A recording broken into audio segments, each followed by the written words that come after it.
Welcome to commerce studies. हम फिर से लौट आए हैं हमारे नए वीडियो के साथ। तो जल्दी से हमारे चैनल को सब्सक्राइब कर लीजिए और वहाँ दिखे बेल आइकन को प्रेस कर लीजिए ताकि हमारे आने वाले वीडियो के सारी नोटिफिकेशन आपको तुरंत मिल सके और आप अपने प्रिपरेशन अच्छे से करते रहें। हम यहाँ पर बीकॉम सेमेस्टर 1 से लेकर BCom semester 6 and MCom semester 1 से लेकर सेमेस्टर 4 तक की सारी क्लासेस लेते हैं। साथ ही आप इसके साथ हमारे टीचमेंट एप्लीकेशन पे भी हमारे क्लासरूम को ज्वाइन कर सकते हैं, जिसके अंदर आप लाइव लेक्चर्स ले सकते हैं एंड आपके डाउट्स जो है वो आप इमिडिएटली पूछ सकते हैं। तो आज हम सीखने वाले हैं lease accounting, financial accounting and auditing MCom semester 2 का। एमकॉम सेमेस्टर 2 के अंदर जो लीज अकाउंटिंग है इससे रिलेटेड मैंने थ्योरी की क्लासेस पहले ऑलरेडी ले रखी है। इसके अलावा मैंने question number 1 and question number 4 की भी एक वीडियो ली हुई है, जिसके लिंक सारे डिस्क्रिप्शन में दिए हुए हैं। आप वो सारे वीडियोस भी देख सकते हैं। अब उसके आगे ये एडवांस लेवल है कि इसके अंदर इलस्ट्रेशन 1 जो है वो किस तरह से सॉल्व करना है। यहाँ पर इलस्ट्रेशन 1 एंड इलस्ट्रेशन 2 वो बिल्कुल भी सिमिलर है क्वेश्चन नंबर 2, 3 इन सभी से। तो आप ये अच्छे से सीखेंगे तो आपको क्वेश्चंस भी जल्दी समझ में आएंगे। यहाँ पर हमें क्या करना है वो सारी चीज़ें मैं आपको लाइन वाइज बताऊंगी। Illustration 1, A Limited look Platinum computer on 1/4/2007 from B Limited on finance lease। यानी फाइनेंस लीज पर A Limited ने कंप्यूटर खरीदा है, बी लिमिटेड से खरीदा यानी लीज पर लिया है। The following are the relevant details क्या है तो fair value of the assets, यानी एसेट्स की वैल्यू उस टाइम जब उसने लीज पर ली है तब थी 2,50,000। रेसिड्यूअल वैल्यू उसका निल है, 0 हो जाने वाला है, यानी कोई भी स्क्रैप वैल्यू नहीं है यहाँ पर कंप्यूटर का। लीज रेंटल 89,350, ये हर ईयर के एंड में 39,350 रुपीज़ जो है वो पे करना है लीजी को, लेसर को। फाइनेंशियल चार्जेस वो कटने वाला है 16%। डेप्रिसिएशन स्ट्रेट लाइन मेथड से चार्ज किया जाएगा। Accounts are to be close on 31 March from the above information, ये 31 मार्च को हमें अकाउंट क्लोज करना है।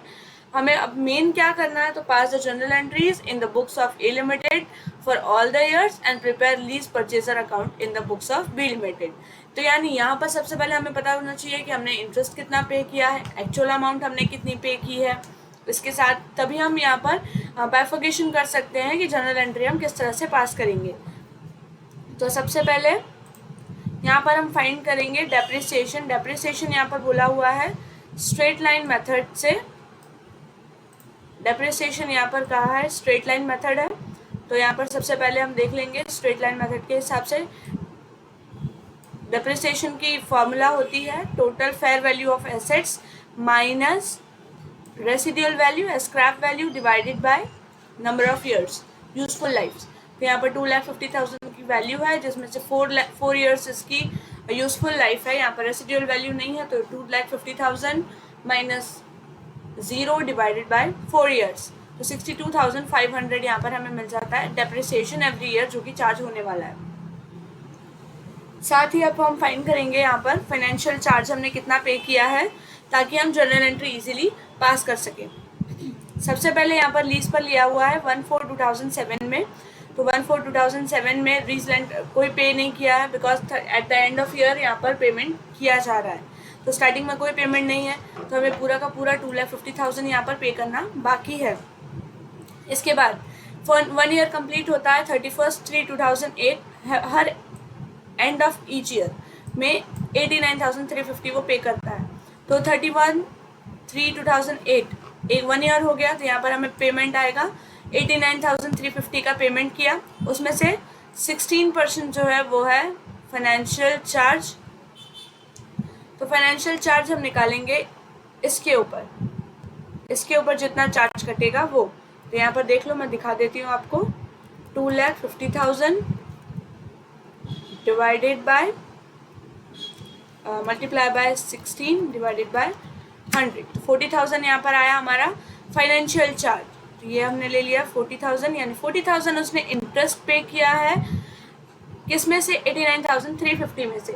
40,000 सिर्फ उसका फाइनेंशियल चार्ज था, यानी उसने एक्चुअल एसेट्स को कितना रीपेमेंट किया इसमें से हम माइनस कर देंगे। तो 49,350 जो है वो एसेट्स का माइनस किया, तो 2,50,000 माइनस 49,350, यानी अभी इतने के एसेट्स हमारे पास पेमेंट आनी बाकी है एसेट्स की एक्चुअल वैल्यू की। और ये सारी जो पेमेंट आ रहे हैं ये हमारा फाइनेंशियल चार्ज यानी इंटरेस्ट हमें जो पेमेंट कर रहा है वो है। इसके बाद 1 ईयर अगेन कंप्लीट होगा 31/3/2009, तो हमारा जो है हमें पेमेंट मिलेगा 89,350 का।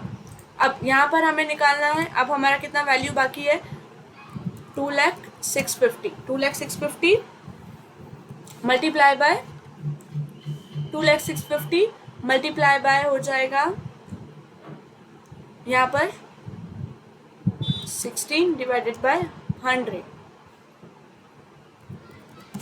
तो हमें मिल गया इंटरेस्ट 32,104। तो 32,104 यहाँ पर इंटरेस्ट है, तो हम ये 89,350 में से माइनस कर देंगे, तो हमें एक्चुअल पेमेंट हमने कितना किया है एसेट्स का वो मिल जाएगा 57,245। तो माइनस करेंगे हम 2,06,50 में से 57,245, तो हमें अब एसेट्स की बैलेंस अमाउंट बाकी है 1,43,405। इसके बाद हम वापस से हमें एक 1 ईयर कंप्लीट होता है और पेमेंट मिलता है 31/3/2010, वो है 89,350। 89,350 में वापस से हमें कितना होगा, यहाँ पर हमें कितना पेमेंट बाकी है 1,43,405 मल्टीप्लाई बाय 16/100, 16% यानी 22,945। तो 22,945 यहाँ पर इंटरेस्ट मिल गया, तो 89,350 में से माइनस करेंगे 22,945, तो हमें मिल जाएगा 66,405, यानी इतना हमने पेमेंट किया है एसेट्स का। जैसे जैसे यहाँ पर एसेट्स का रीपेमेंट होता जाएगा वैसे वैसे यहाँ पे फाइनेंशियल चार्ज हमारा कम होते जाएगा। इसके बाद ये माइनस करेंगे तो हमें बचेगा 77,000। अब 77,000 का ही पेमेंट ये एक लास्ट पेमेंट आने वाला है और हमारा 77,000 ही बाकी है, तो 89,350 में से पेमेंट आएगा। पेमेंट किया है 77,000 तो इस एसेट्स का, बिकॉज इसके बाद कोई पेमेंट नहीं आने वाला है, 4 ईयर्स में ही पेमेंट आ चुका है। 4 ईयर्स पेमेंट करना, उसके बाद नील हो जाता है। आप वो एसेट्स की वैल्यू आपने पूरी पे कर दी है, वो लीज पे आपने जो लिया है, लीज रेंटल्स आपके पूरे पेमेंट हो जाते हैं। तो यहाँ पर हम सबसे पहले लिख देंगे क्रेडिटेड में 77,000 हमने निकाल लिया, ये टोटल हमने ले लिया 2,50,000 यहाँ पे हो गया। यहाँ पर हमने 89,350 जो हम पे कर रहे हैं, और इन दोनों के बीच का जो डिफरेंस आएगा वो हम यहाँ पर लिखेंगे, वो है 12,350। यहाँ पर हम 77,000 का 16% नहीं करेंगे, यहाँ पे जो बैलेंस अमाउंट है वो हम यहाँ पर ले लेने वाले। तो यहाँ पर जो भी इसका डिफरेंस अमाउंट है वो हम यहाँ पर रख लेंगे, ये डिफरेंस अमाउंट आ जाएगा 12,350। आई होप आपको ये समझ में आ गया है। एक बार मैं यहाँ पर नंबरिंग वाइज समझा देती हूँ वापस से। सबसे पहले हमें ये मिलेगा लीज रेंटल, इसमें से हमें पेमेंट मिलेगा, तो हम 2,50,000 को मल्टीप्लाई करेंगे 16% से, तो हमें ये लीज रेंटल्स मिलते जाएंगे। जो भी बैलेंस अमाउंट है उसको हमें मल्टीप्लाई करना है 16% से। इसके बाद ये हो गया हमारा सेकेंड अमाउंट, तो यहाँ पर मिल जाएगा हमें 1 - 2 हम करेंगे तो हमें मिल जाएगा कि हमें एसेट्स के सामने कितना पेमेंट करते जा रहे हैं, और ये जो भी आंसर आएगा हमारा 3 का वो इसमें से माइनस करते जाना है, तो ये वाली वैल्यू हमको मिलती जाएगी। एंड एट लास्ट 2,50,000 यहाँ पर नील हो जाना चाहिए, सारा रीपेमेंट हो जाना चाहिए। अब यहाँ पर हम पास करेंगे जर्नल एंट्री। जर्नल एंट्री पास करने के लिए सबसे पहले 1/4/2007 में हमने कंप्यूटर लिया है वेंडर के पास से, तो कंप्यूटर कम्स इन, तो computer account debited to vendor account, vendor ने दिया है, वेंडर इज गिवर, तो 2,50,000 क्रेडिट हो जाएगा। तो यहाँ पर हमने ले लिया 2,50,000 debit to computer account debit to vendor account 2,50,000। फिर उसके बाद फाइनेंशियल चार्ज हमने पे किया है, फाइनेंशियल चार्ज यहाँ पर था 40,000 का। यहाँ पर जो भी अब होते जाएगा मैं उसको टिक करती जाऊँगी। ओके, सबसे पहले इसकी एंट्री हो गई 2,50,000, तो 2,50,000 ले लिया। उसके बाद हम फाइनेंशियल चार्ज हम पे कर रहे हैं, तो डेबिट एक्सपेंसेस तो 40,000 और वेंडर को पे कर रहे हैं, इसीलिए financial charge account debit to vendor account, ये आ गया हमारा 40,000। इसके बाद हमें पेमेंट कितना किया है बैंक से, 89,350 का। तो अब वेंडर को हम पे कर रहे हैं, तो वेंडर इज रिसीवर, तो vendor account debit and cash goes out, तो क्रेडिट हो जाएगा बैंक। तो vendor account debit 89,350 to bank. इसके बाद डेप्रिसिएशन भी चार्ज करेंगे हम। डेप्रिसिएशन हमने यहाँ पर सबसे पहले फाइन किया था 62,500। तो depreciation account debit to computer account, computer के ऊपर डेप्रिसिएशन लग रहा है तो 62,500। अब यहाँ पर जो भी फाइनेंशियल चार्ज और डेप्रिसिएशन है वो हम हर साल ट्रांसफ़र कर देते हैं हमारे प्रॉफिट एंड लॉस अकाउंट में। तो यहाँ पर भी उसी तरह से करेंगे। यहाँ पे फाइनेंशियल चार्ज डेबिट है, वो यहाँ पे हो जाएगा फाइनेंशियल चार्ज क्रेडिट 40,000 से। यहाँ पर डेप्रिसिएशन डेबिट है 62,500 से, यहाँ पर क्रेडिट हो जाएगा 62,500 और इन दोनों को हम ले जाएंगे सीधे प्रॉफिट एंड लॉस अकाउंट में। तो यहाँ पर हो जाएगा हमारा profit and loss account debit to depreciation to financial charge. अब यहाँ पर जो इतनी एंट्रीज है फाइनेंशियल चार्ज से लेकर नीचे तक, ये एंट्रीज अब हर साल सेम रहने वाली, बिकॉज हर साल सेम ट्रांजैक्शन हो रहा है। कंप्यूटर हमने एक बार ले लिया है, वो उसकी एंट्री एक ही बार आएगी। इसके बाद की बाकी के जो ट्रांजैक्शंस हैं वो हर साल हो रहे हैं और सेम टू सेम हो रहा है, बिकॉज और अमाउंट सिर्फ चेंज हो रही है, तो वैसे ही हम चेंज करते जाएंगे। इसके बाद यहाँ पर हम देख लेते हैं 31/3 अगेन फाइनेंशियल चार्ज हमने कितना पे किया है, तो 32,105। तो financial charge account debit to vendor account 32,105।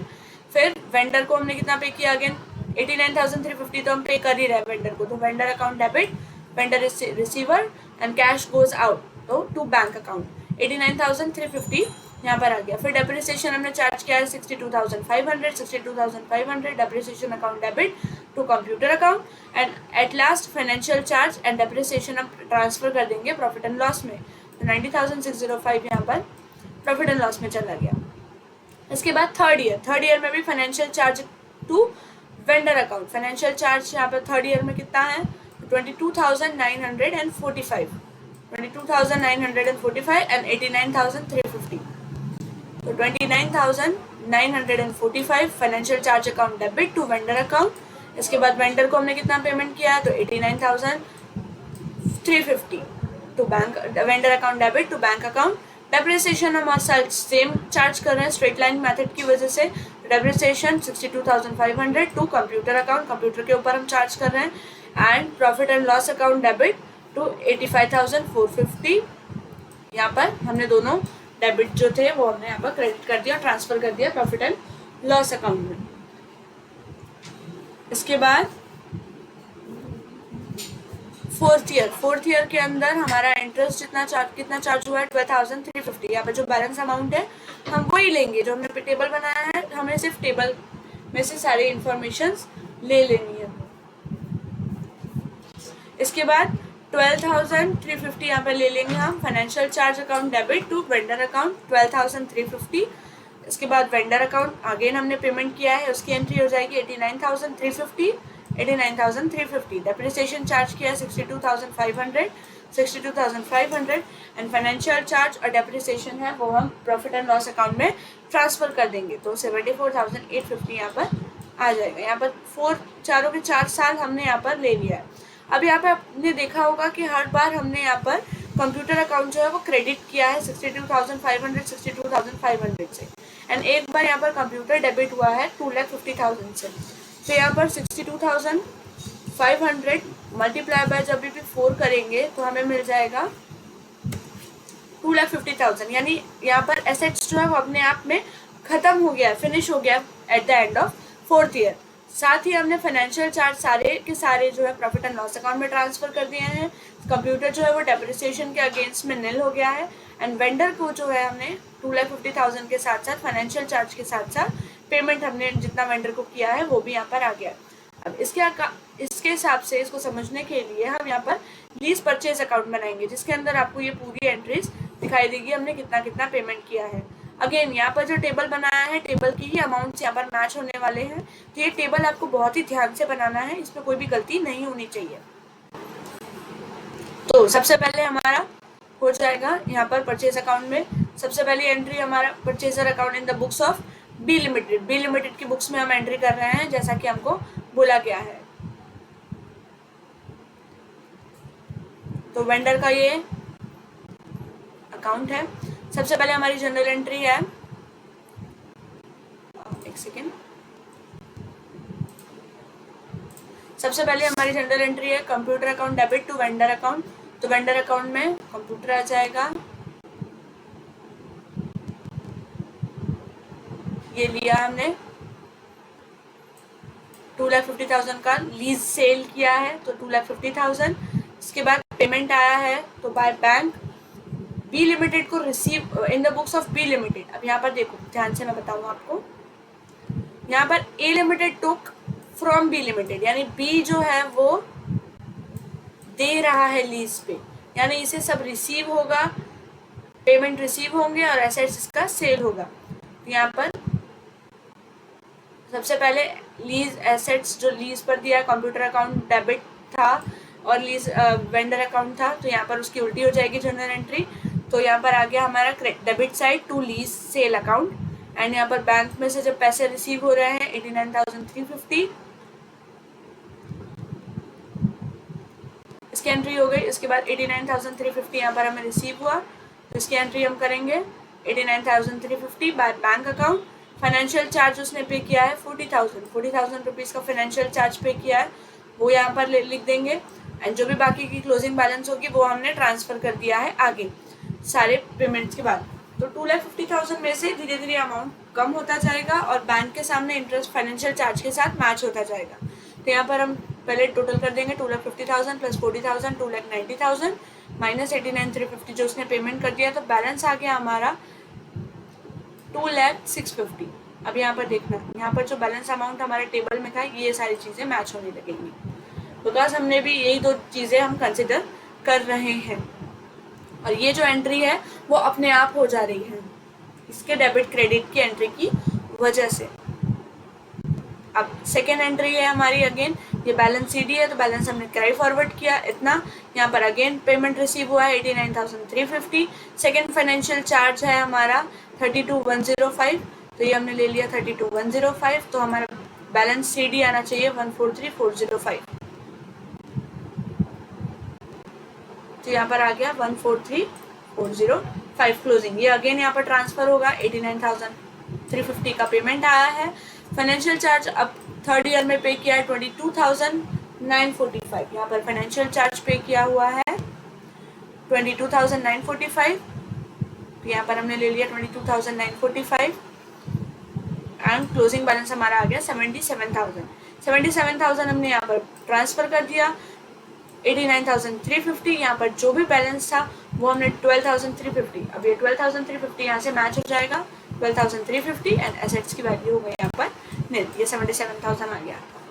तो यहाँ पर आ गया हमारा क्लोज हो गया लीज अकाउंट भी, यहाँ पर क्लोज हो गया, यहाँ पर दोनों की साइड बैलेंस टैली हो गया, यानी यहाँ पर हमारा जो लीज परचेजर अकाउंट है वो भी हमारा सही है। तो यहाँ पर क्वेश्चन में हमें यही दो चीज़ें बोली गई थी कि जनरल एंट्रीज लिखनी है और journal entries in the books of A and lease purchaser account in the books of B limited.